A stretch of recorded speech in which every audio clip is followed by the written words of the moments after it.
কথা হয়েছে, তারপরে আমার মনে হয়েছে যে যেহেতু এই সংসদে আমরা যারা আছি তারা মুক্তিযুদ্ধের চেতনা বিক্রি করি না, ধারণ করি, সেই কারণে আমার মনে হয় এখানে যারা বীর মুক্তিযোদ্ধারা আছেন এবং আমাদের, আপনিও বলেছেন আমাদের বিরোধী দলে যারা বসে আছেন তাদের মধ্যেও কিছু কিছু মুক্তিযোদ্ধারা আছেন, আপনারা তাদের নামের আগে, আমাদের সবার নাম যখন বলা হয়, মুক্তিযোদ্ধাদের নাম, তাদের নামের আগে যদি বীর মুক্তিযোদ্ধাটা বলা হয় এবং তারপরে নামটা বলা হয়, তাহলে মনে হয় যারা ইয়াং জেনারেশন আছে, নতুন প্রজন্ম, তারাও জানতে পারে এবং মুক্তিযোদ্ধাদেরকেও একটা সম্মান দেওয়া হয়।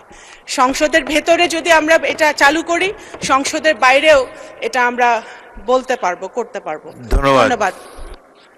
মাননীয় প্রতিমন্ত্রী ইতিমধ্যে মুক্তিযোদ্ধার সংজ্ঞায় কিছু পরিবর্তন এনেছে, যেটি এই সংসদও অনুমোদন দিয়েছে। সেটি হলো মুক্তিযোদ্ধা তিনি যিনি অস্ত্র হাতে যুদ্ধ করেছেন, বাকিরা সবাই মুক্তিযুদ্ধ সহায়ক।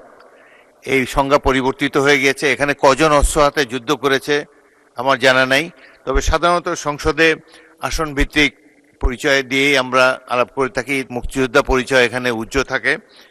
তবুও যদি শিওর হই কারো সম্পর্কে যিনি অস্ত্র হাতে যুদ্ধ করেছেন, প্রকৃত মুক্তিযোদ্ধার সংজ্ঞার মধ্যে পড়েন, তাহলে সেভাবে তাকে উল্লেখ করার চেষ্টা করা হবে।